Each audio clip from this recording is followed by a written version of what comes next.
Bismillahirrahmanirrahim. Assalamualaikum warahmatullahi wabarakatuh.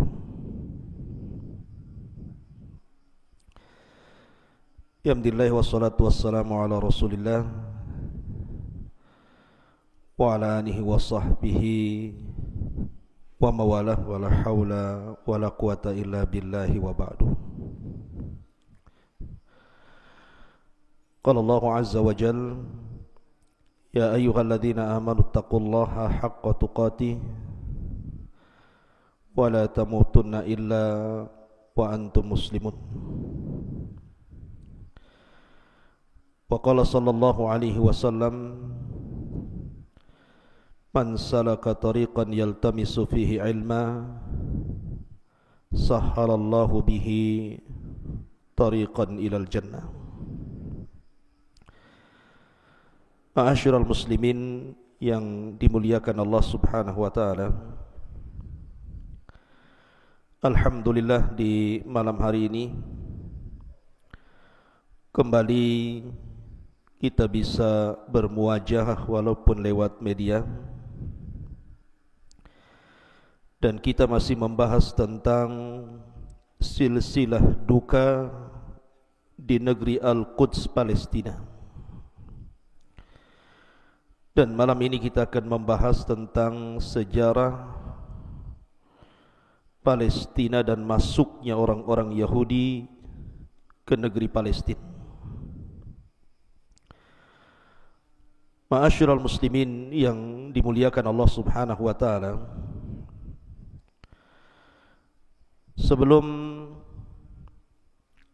saya jelaskan tentang sejarah Palestina dan masuknya orang-orang Yahudi ke Palestina, kita tahu bahwa Allah Subhanahu wa taala menggambarkan bahwa orang-orang Yahudi akan senantiasa berperang melawan kaum muslimin, dan itu sejak zaman Nabi sallallahu alaihi wasallam. Sehingga Allah Subhanahu wa taala katakan dalam surah Al-Maidah ayat 82, la tajidanna ashaddan nasi adawatan lilladzina amanu al-yahuda walladzina asyraku. Dan sungguh engkau akan mendapati manusia yang sangat keras permusuhannya terhadap orang-orang yang beriman. Merekalah orang-orang Yahudi dan orang-orang yang menyekutukan Allah Azza wa Jalla. Kenapa demikian? Karena Allah Subhanahu wa taala mengatakan dalam surah Al-Baqarah ayat 120, walan tarda ankal yahudu walan nasara hatta tattabi'a millatahum, di mana orang-orang Yahudi dan Nasrani tidak akan redha kepadamu ya Muhammad sampai engkau mengikuti agama mereka. Ma'asyiral muslimin yang dimuliakan Allah Subhanahu wa taala, dikeluarkan oleh Ibnu Adi rahimahullahu taala ketika Nabi sallallahu alaihi wasallam masih bayi kala itu, kemudian diambil oleh salah satu dari ibu susu Nabi sallallahu alaihi wasallam, Halimah Sa'diyah. Dan kebiasaan orang Arab, biasanya kalau bayi-bayi itu maka akan disusukan di Badui, karena orang-orang Badui mereka masih fasih bahasanya, masih baik akhlaknya. Termasuk Nabi SAW disusukan di Bani Sa'idah oleh seorang wanita namanya Halimah Sa'diyah. Lah ketika Nabi SAW berada di pangkuan Halimah Sa'diyah, tiba-tiba lewat rombongan Yahudi, kemudian bertanya kepada Halimah Sa'diyah yang ketika itu menggendong Rasul yang masih bayi, Kata orang-orang Yahudi, ini bayi siapa? Karena Halimah Sa'diyah ketakutan, takut dengan kondisi Nabi SAW yang masih bayi kala itu, maka dia berbohong dan mengatakan, ini bayiku. Kemudian orang-orang Yahudi mengatakan, lalu siapa bapaknya? Maka Halimah Sa'diyah mengisyaratkan kepada suaminya dan mengatakan, itu bapaknya. Orang-orang Yahudi mengatakan, lau kana abuhu mayyit, kalau seandainya bapak bayi ini mati, sudah meninggal dunia, faqatalna, kami akan bunuh dia. Karena ada tanda-tanda kenabian kepada bayi ini. Lihat, Nabi SAW waktu bayi saja sudah mau dibunuh tuh. Masih dalam gedongan Halimah Sa'diyah oleh orang-orang Yahudi. Kemudian ketika Nabi SAW menginjak remaja, Nabi SAW di usia masih belasan tahun diajak oleh Abu Talib untuk belajar berdagang ke Syam. Allah takdirkan di Syam, di perbatasan Syam, berjumpa dengan Buhairah, seorang rahib, seorang padri dari padri-padri Nasrani. Kemudian kata Buhairah, sebaiknya ya Abu Talib, balik lagi kau ke Mekah. Jangan kau masuk dengan membawa anak ini. Sebab kalau seandainya orang-orang Yahudi Syam tahu tentang keberadaan anak ini yang merupakan calon akan jadi seorang nabi, faqataluh, mereka akan membunuhnya. Lihat, ini pengakuan Buhairah rahib. Bagaimana orang-orang Yahudi sudah mengincar Nabi SAW. Akhirnya Nabi SAW pun balik lagi ke Mekah dan tidak jadi belajar berdagang bersama Abu Talib. Kemudian ketika Nabi SAW diangkat menjadi Nabi dan Rasul, dan itu belum hijrah ke Madinah, orang-orang musyrik itu datang kepada orang-orang Yahudi Madinah dan mengatakan, bukankah kalian agama yang diturunkan kitab?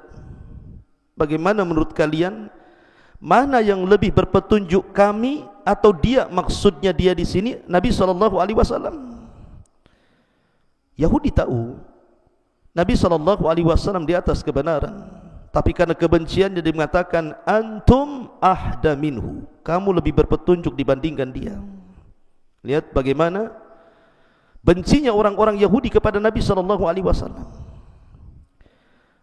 Makanya ketika Nabi SAW sebelum hijrah dari Mekah ke Madinah, Nabi pernah diisrakan oleh Allah Azza wa Jal, kemudian dimi'rajkan. Mi'raj itu perjalanan Rasul dari Baitul Maqdis ke Sidratil Muntaha.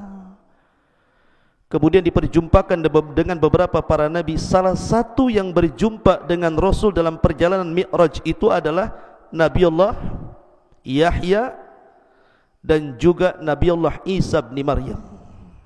Pertanyaannya, kenapa Rasul dipertemukan dengan dua Nabi ini? Nabi Yahya dan juga Isa bin Maryam. Al-Hafidh Ibnu Hajar rahimahullahu ta'ala menyebutkan faedahnya bahwa ketika Nabi SAW berjumpa dengan Yahya dan juga Isa bin Maryam, seolah-olah Allah Subhanahu wa ta'ala ingin mengatakan kepada Rasul, sebagaimana kedua Nabi ini dimusuhi orang-orang Yahudi, bahkan jelas-jelas Yahya bin Zakaria dibunuh, bahkan dipenggal kepalanya, kemudian dijadikan mahar bagi seorang wanita yang menikahi raja. Kemudian Isa pun dikepung oleh orang-orang Yahudi, kemudian diangkat ke langit. Maka perjalananmu hijrah dari Mekah ke Madinah pun tidak lepas daripada rongrongan orang-orang Yahudi. Jadi Nabi SAW sudah memberikan isyarat dalam peristiwa Mi'raj itu, sesampainya Rasul di Madinah maka akan berhadapan permusuhan dengan orang-orang Yahudi. Betul. Sesampainya Nabi SAW di kota Madinah, apa yang terjadi? Karena di kota Madinah itu kan ada 3 kabilah besar Yahudi. Pertama Bani Qunaiqah, yang kedua Bani Nadir, yang ketiga Bani Quraidah. Tiga-tiganya memusuhi Nabi SAW sehingga Rasul memerangi mereka. Lihat bagaimana upaya pembunuhan. Bahkan ketika Nabi SAW hendak dibunuh dengan cara dilemparkan batu dari atas bukit oleh Bani Qunaiqah atau Bani Nadir. Kemudian Jibril memberitahu bahwa dia akan dibunuh. Maka Nabi SAW mempersiapkan pasukan kemudian menggempur Bani Nadir karena ada upaya pembunuhan. Kemudian ketika perang Khaybar, Nabi SAW dijamu oleh orang-orang Yahudi, kemudian diracun oleh seorang wanita namanya Zainab bintul Harith, dan racunnya sempat termakan. Dengan sebab itu Rasul sakit, dan sebab itu pula Nabi SAW meninggal dunia. Kemudian juga Labid ibn A'sam, seorang Yahudi dari Bani Zurek, berusaha menyihir Nabi SAW. Kemudian dalam perang Ahzab, pengkhianatan besar-besaran orang-orang Yahudi yang memihak kepada orang-orang musyrik. Jadi macam-macam orang-orang Yahudi Madinah itu ingin membunuh, menyakiti dan mengganggu dakwah Nabi SAW dan para sahabatnya. Dan permusuhan ini tidak akan pernah padam sampai hari ini, bahkan sampai kiamat dibangkitkan. Kita kembali kepada sejarah Palestina. Lalu kenapa pula kemudian orang-orang Yahudi dari zaman ke zaman sampai hari ini terus menggempur Muslim Palestina? Setiap hari ada saja yang meninggal dunia, anak-anak, orang dewasa, wanita, orang tua. Perang yang tidak beraturan, perang yang tidak punya akhlak dan adab, perang yang didasari permusuhan yang luar biasa, yang tidak punya rahmat dalam hatinya. Ada apa sebenarnya? Kenapa orang-orang Yahudi itu ingin sekali memberantas dan memberhangus orang-orang Palestina dan ingin mencaplok negerinya? Sebenarnya kapan Yahudi masuk ke Palestina? Ma'asyiral muslimin yang dimuliakan Allah Subhanahu wa taala, apakah betul pengklaiman orang-orang Yahudi bahwa negeri Palestina itu adalah negeri kakek buyut mereka? Karena kakek buyut mereka adalah raja-raja, kemudian mereka ingin mengambil alih kembali. Apakah betul sejarah bahwa negeri Palestina itu milik orang-orang Yahudi? Ma'asyiral muslimin, ini yang kita akan kupas di malam hari ini, sejarah Palestina dan masuknya orang-orang Yahudi ke Palestina. Ma'asyiral muslimin yang dimuliakan Allah Subhanahu wa taala, kalau kita mengacu kepada sejarah lama, 2000 atau mungkin 3000 tahun sebelum Masehi, belum lagi Nabiullah Ibrahim hijrah dari negeri Kaldaniun Irak ke Palestina, maka sejarah ini dicatat. Anda bisa baca referensi sejarah Palestina, apakah dari Barat ataukah dari Islam, ataukah yang dicatat dalam Taurat dan kitab-kitab lama mereka. Semua mengakui bahwa yang pertama kali menempati negeri Palestina ini sebuah kabilah dari Arab, namanya Kan'aniyun. Inilah kabilah yang pertama yang menetap di Palestina. Belum lagi Ibrahim sampai di sini, orang-orang Kan'aniyun itu sudah sampai di Palestina. Lah orang-orang Kan'aniyun ini terbagi menjadi beberapa kabilah. Ada kabilah namanya Amuriyun. Amuriyun ini mereka tinggal di lembah-lembah di Palestina. Kemudian ada namanya Yabusiyun. Yabusiyun ini tinggal di sekitar Al-Quds. Jadi Al-Quds itu nama lain daripada Yabus. Orang-orangnya disebut Yabusiyun. Baru setelah Islam berhasil membebaskan negeri Palestina dan berhasil menguasai Baitul Maqdis di zaman Al-Faruq Umar ibn Khattab radhiyallahu an, maka nama Yabus atau Al-Quds itu diganti dengan Baitul Maqdis. Diganti dengan Baitul Maqdis, diganti dengan Al-Ardul Mutahharah, Al-Ardul Mubarakah. Asalnya Yabus namanya, sebuah kabilah yang tinggal di sekitar Al-Quds. Adapun Kan'aniyun tinggal di kota pertama di dunia namanya Ariha.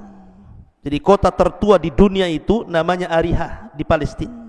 Belum ada kota di dunia kecuali satu, namanya Ariha.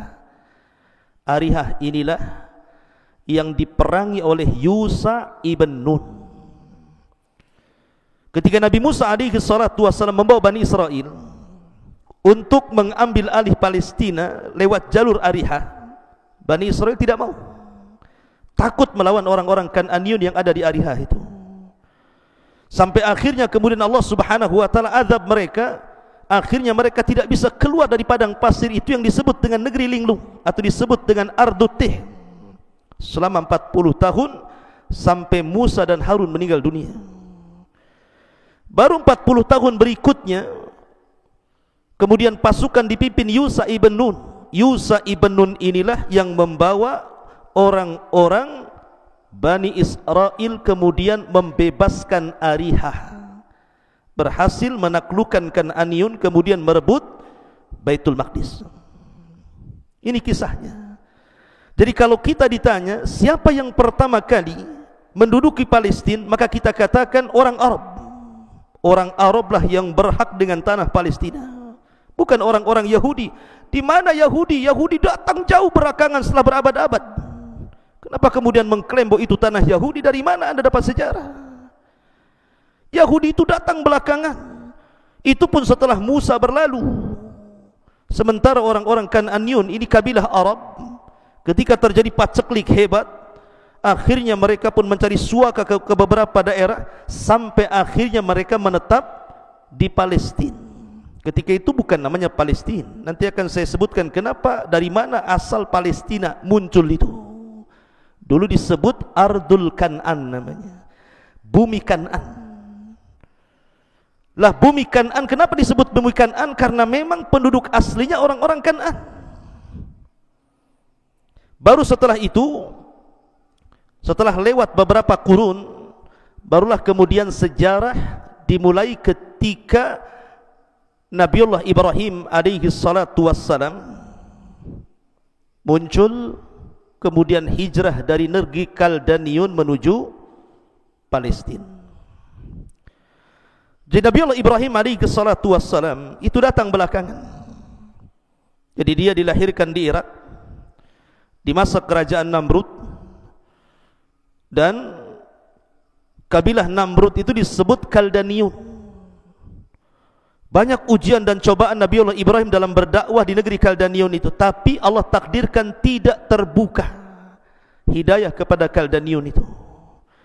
Makanya Ibrahim kemudian hijrah bersama Lut alaihi salatu wassalam dari negeri Kaldaniun Irak menuju negeri Kanaan yang belakangan disebut Palestina. Lah orang-orang Kananiun itu tidak punya agama. Mereka para penyembah berhala. Maka kemudian Nabi Ibrahim alaihi salatu wassalam menetap di negeri Kaldaniun ini, di negeri Kanaan. Dari sinilah kemudian dia menikah, kemudian punya anak namanya Ismail. Kemudian setelah itu disusul dengan Ishak, dan punya cucu namanya Yakub yang disebut dengan Israel. Dari sini muncul nama Israel, karena Israel itu nisbat kepada Yakub ibn Ishak ibn Ibrahim. Ma'asyiral muslimin yang dimuliakan Allah Azza wa Jalla. Jadi sebelum Ibrahim hijrah, sudah ada manusia di Palestina itu, namanya orang-orang Kan'aniyun. Makanya negeri ini disebut Ardu Kan'an. Ma'asyiral muslimin yang dimuliakan Allah Azza wa Jalla. Baru setelah kemudian Ibrahim meninggal dunia, masuklah era Nabi Allah Yakub. Nabi Yakub alaihi salatu wassalam tinggal di negeri Kan'an ini asalnya. Kemudian dia memiliki 3 istri yang 2 sah dan 2 budak. Dari 4 wanita ini lahir keturunannya 12. Lah dari 12 ini ada yang menjadi nabi namanya Yusuf alaihi salatu wassalam, dan Binyamin yang satu ibu satu bapa. Yang lainnya lain ibu tapi satu bapa. Lah salah satunya turunan Yakub itu yang jadi nabi adalah Yusuf alaihi salatu wassalam. Anda tahu kisah Yusuf dizalimi oleh saudara-saudaranya, akhirnya hijrah ke Mesir. Setelah Nabi Yusuf kemudian tinggal di Mesir, singkat cerita akhirnya dia jadi bendahara Mesir dengan berbagai macam cobaan dan ujian.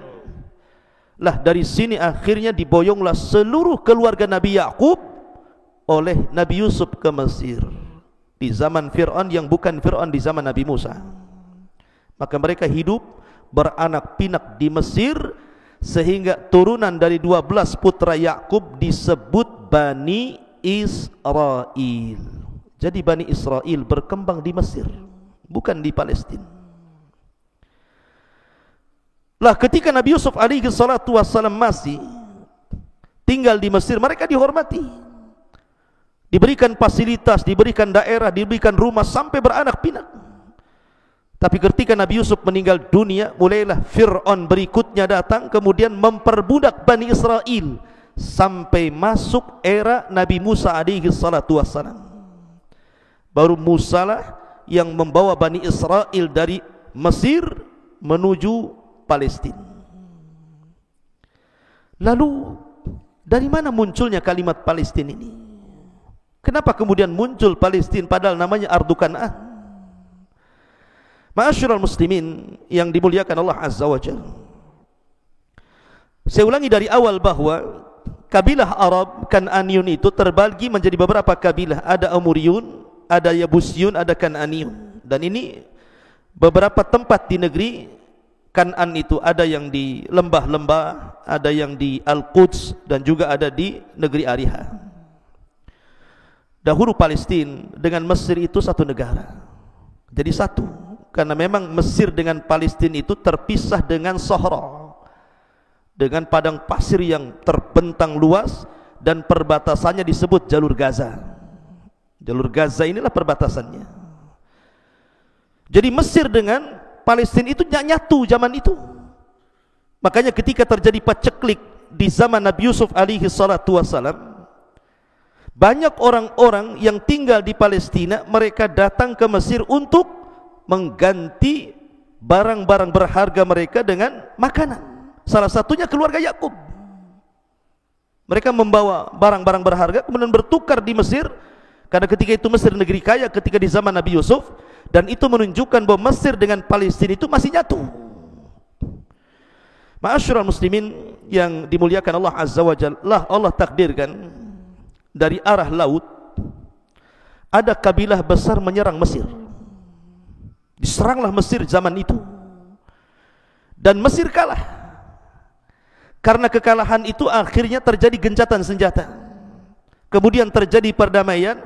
Akhirnya kemudian musuh yang datang dari laut itu meminta daerah di negeri Kanaan untuk mereka tempati. Akhirnya kemudian diberilah satu daerah namanya Falas, Fa Lam Sinta, Falas, yang belakangan kemudian disebut Palestina. Lah setelah kemudian menduduki negeri Falas ini dan lamanya mereka tinggal di situ, akhirnya mereka pun saling menikah dengan kabilah Amuriyun, kemudian kabilah Kan'aniyun, kemudian kabilah Yabusyun, kemudian menjadi satu, mencampur di situ. Sehingga akhirnya kabilah-kabilah itu hilang namanya, sudah tidak dikenal lagi Kan'an, tidak dikenal lagi Amuriyun, tidak dikenal lagi Yabusyun, yang dikenal justru Falasnya. Akhirnya belakangan kemudian disebut Palestina dan sekarang disebut Palestina. Ma'asyiral muslimin yang dimuliakan Allah Azza wa Jalla, itu dari segi penamaan. Kenapa muncul nama Palestina? Dari sini kita sudah tahu bahwa siapa yang pertama kali tinggal di Palestina, kemudian kenapa muncul nama Palestina. Maka dari sini sejarah membantah keyakinan orang-orang Yahudi yang mengatakan bahwa negeri Palestina negeri mereka. Mereka tidak mengatakan bahwa kami tidak mencamplok negeri Palestina, karena itu negeri bapak kami, negeri nabi-nabi kami, negeri raja-raja kami. Siapa bilang Anda bicara seenaknya? Lihat sejarah. Anda ini datang belakangan. Ma'asyiral muslimin yang dimuliakan Allah Azza wa Jalla, lalu kapan masuknya orang-orang Yahudi ke Palestina ini, sehingga kemudian merajai negeri Palestina dan kemudian membunuh setiap hari warga muslim di Palestina? Ma'asyiral muslimin yang dimuliakan Allah Azza wa Jalla, munculnya orang-orang Yahudi ketika di zaman era Nabi Musa alaihi salatu wassalam. Maka Musa membawa Bani Israel menuju Palestina, tetapi tidak bisa masuk Ariha. Ariha saja tidak masuk, bagaimana akan menguasai Al-Quds? Yabus. Akhirnya kemudian Bani Israel tidak mau masuk. Lihat, Bani Israel saja tidak mau tinggal di Palestina. Ketika Nabi Musa meminta mereka untuk membebaskan Palestina, mereka tidak mau. Bahkan mereka su'ul adab, buruk akhlaknya kepada Nabi Musa alaihi salatu wasalam, dan mengatakan, idhab anta wa rabbuka faqatila innaha huna qaidin. Hai Musa, kalau kami harus berperang melebut Palestina, kami tidak mau. Kau saja pergi saja, ajak Tuhanmu perang berdua, kami nonton saja di sini. Lihat su'ul adab mereka kepada Nabi Musa alaihi salatu wassalam. Sampai akhirnya mereka pun diadab di negeri Tih, yang kemudian Allah takdirkan selama 40 tahun Harun meninggal, Musa pun meninggal, sampai era Yusa ibn Nun. Barulah kemudian generasi baru mengambil alih negeri Palestina dari negeri Kanaan. Ma'asyiral muslimin yang dimuliakan Allah Azza wa Jalla. Jadi yang pertama kali menduduki Palestina itu siapa? Yusa ibn Nun, membawa orang Bani Israel masuk ke Palestina. Kemudian setelah Yusa ibn Nun meninggal dunia, mulailah kemudian mereka jauh dari nabinya, mereka jauh dari ajaran Allah Azza wa Jalla, bermaksiat terang-terangan. Akhirnya kemudian Allah Subhanahu wa ta'ala takdirkan mereka dihinakan dari zaman ke zaman.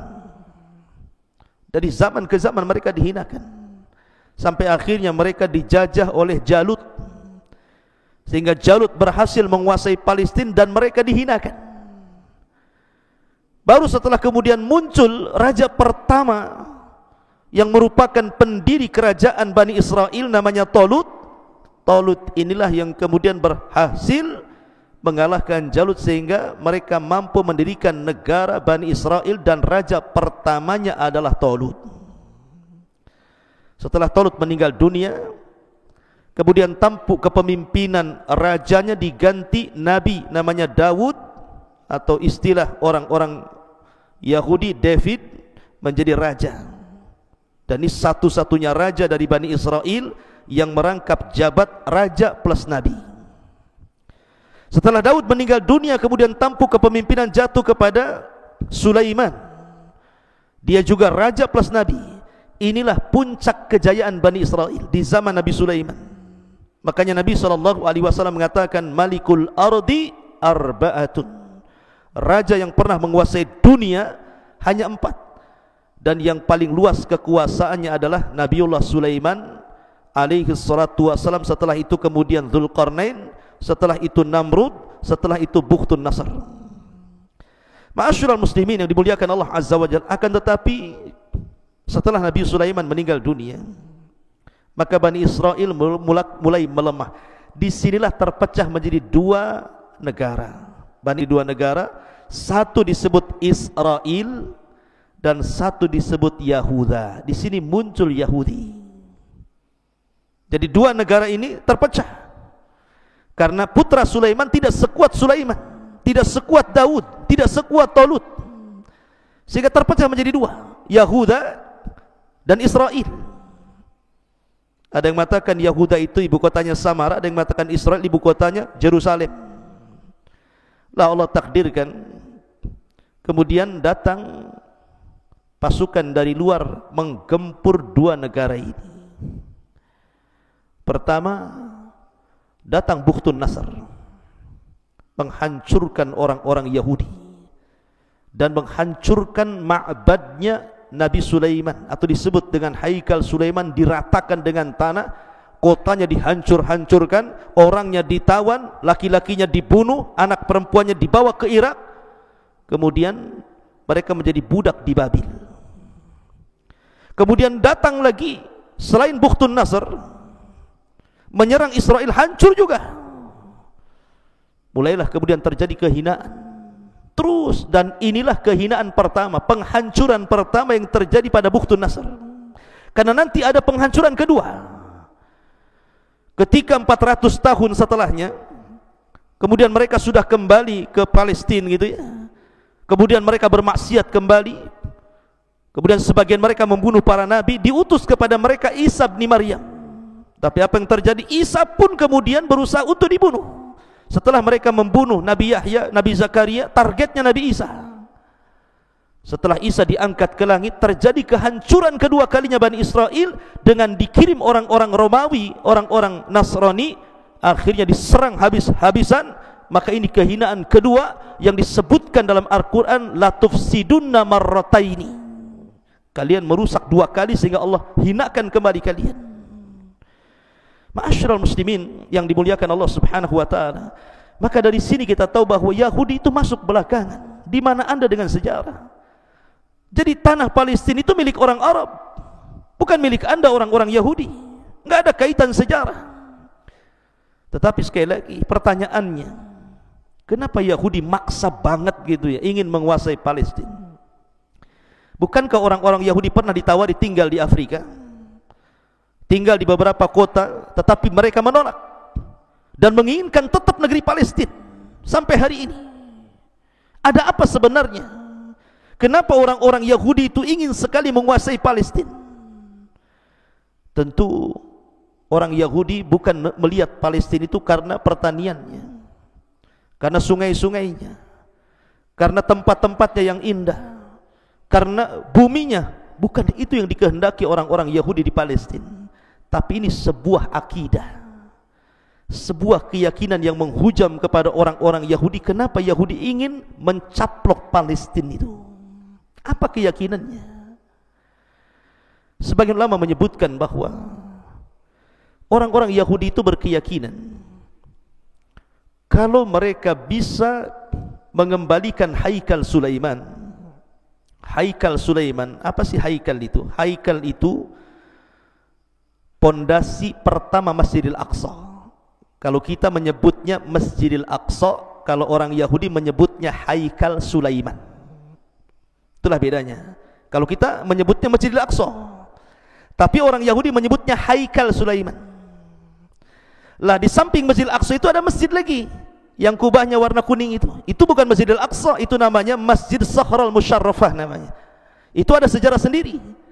Dan yang membangun itu, yang meluaskannya adalah Abdul Malik ibn Marwan. Di masa Abdul Malik ibn Marwan, dulu Nabi Ibrahim kalau dia hendak menyembelih kurban, maka dia akan menyembelih di sini. Dan ini kiblat pertama para nabi. Lah Masjidil Aqsa itu sampingnya. Mereka menyebutnya Haikal Sulaiman. Lah Haikal Sulaiman inilah mereka yakini kalau mereka mampu menggali situs itu, kemudian berhasil menemukan pondasi asal Masjidil Aqsa yang dibangun pertama oleh Sulaiman, sebagaimana Ibrahim pertama membangun Masjidil Haram. Kemudian mereka berhasil merobohkan Masjidil Aqsa yang sekarang. Kemudian Haikal Sulaiman berhasil didirikan. Maka mereka berkeyakinan akan datang Meteus, akan datang pelindung dan penolong mereka. Itu keyakinannya. Makanya sampai hari ini kita lihat orang-orang Israel berusaha melubangi dasarnya Masjidil Aqsa itu. Masjidil Aqsa itu sudah lubang, banyak terowongan ke arah barat, timur dan selatan. Mereka masih mencari-cari tentang pondasi Haikal Sulaiman, tapi belum ketemu. Makanya kenapa kemudian orang-orang yang salat di Masjidil Aqsa itu dibatasi, tidak boleh banyak-banyak, kalau tidak bisa roboh tuh, karena bawahnya sudah bolong masalahnya. Apa tujuannya mereka membolongi dasar Masjidil Aqsa itu? Sekali lagi karena mereka mencari situs Nabi Sulaiman. Haikalnya itu lagi dicari itu. Kalau mereka sudah mendapatkan pondasi Haikal Sulaiman, kemudian mereka akan membangunnya dan akan merobohkan Masjidil Aqsa. Mereka punya keyakinan bahwa akan muncul kepada mereka Meteus, orang yang akan menguasai dunia. Pemimpin mereka akan muncul. Mungkin kalau dalam Islam itu akan muncul Imam Mahdi. Imam Mahdinya orang-orang Yahudi. Kalau Haikal itu berhasil didirikan. Lah ini pula yang kemudian menjadikan orang-orang Nasrani hari ini menolong orang-orang Yahudi untuk memerangi orang Islam. Lalu apa kaitannya? Kenapa orang-orang Nasrani menolong orang-orang Yahudi dengan menyaplai senjata, menyaplai macam-macam, yang penting memerangi orang Palestina? Bukankah yang punya kepentingan orang-orang Yahudi mencari Haikal Sulaiman? Kenapa pula orang-orang Nasrani kemudian sibuk-sibuk membantu orang Yahudi? Contohnya Amerika umpamanya. Lihat hari ini Saya dengar di berita, wallahu alam, katanya Amerika menyuplai senjata ke Israel untuk membombardir Palestina, sampai Presiden Turki kemudian ikut komentar mengecam Presiden Amerika hari ini. Wallahu alam, maka berita ini hoax ataukah benar, saya hanya melihat di YouTube saja. Tetapi kalau kita melihat kilas sejarah, kenapa orang Nasrani ikut membantu orang Yahudi? Karena orang Nasrani pun punya keyakinan masalahnya. Kalau seandainya Haikal Sulaiman itu didirikan orang Yahudi, kemudian Mahdinya Yahudi muncul, Metiusnya Yahudi muncul, di situ Isa bin Maryam akan turun. Dan orang Nasrani meyakini ketika Isa turun, maka Isa akan memimpin orang Nasrani untuk menggempur Muslim dan Yahudi dan akan menguasai dunia. Tapi orang Yahudi tidak. Akan muncul penolong bagi mereka setelah terbangunnya Haikal, kemudian akan menguasai dunia dengan munculnya Al-Mahdi yang mereka tunggu-tunggu. Maka Islam pun sama. Islam punya keyakinan yang sama, bahwa akan muncul Imam Mahdi, dan kelak negeri Palestina yang merupakan jantung kota Syam akan menjadi pusat kekuatan kaum muslimin di akhir zaman, dan yang memimpinnya adalah Muhammad ibn Abdullah. Dialah Al-Mahdil Muntadhar, keturunan Hasan ibnu Ali radhiyallahu an. Ma'asyiral muslimin yang dimuliakan Allah Azza wa Jalla, inilah sejarah yang terkubur, yang terkadang kemudian dibolak-balikan orang-orang Yahudi. Maka penting kita melihat sejarah, bahwa sekali lagi bahwa tanah Palestina bukan milik orang Yahudi. Orang Yahudi itu menjajah negeri Palestina. Maka ketika kita mendengar saudara kita diserang, dibom, bukankah kita kal jasadil wahid, seperti jasad yang satu? Idza ishtaka minhu udwun tada'a lahu sairul jasadi bis sahri wal humma. Apabila badan kita sakit, salah satu anggota badan kita sakit, maka kita akan merasakan sakit semua satu badan. Ketika saudara kita kaum muslimin disakiti, harusnya kita ikut sakit. Kita wajib marah. Kita doakan saudara-saudara di Palestina supaya Allah Subhanahu wa taala berikan perlindungan kepada mereka. Insyaallah kita akan lanjut pada kesempatan tentang bagaimana bengisnya orang Yahudi dari zaman ke zaman, dan akhlak buruk mereka dan penindasan mereka kepada kaum muslimin. Mudah-mudahan kita bisa menyampaikan di kesempatan. Subhanakallahumma bihamdika asyhadu an la ilaha illa anta astaghfiruka wa atubu ilaik. Allahu ta'ala alam. Assalamualaikum warahmatullahi wabarakatuh.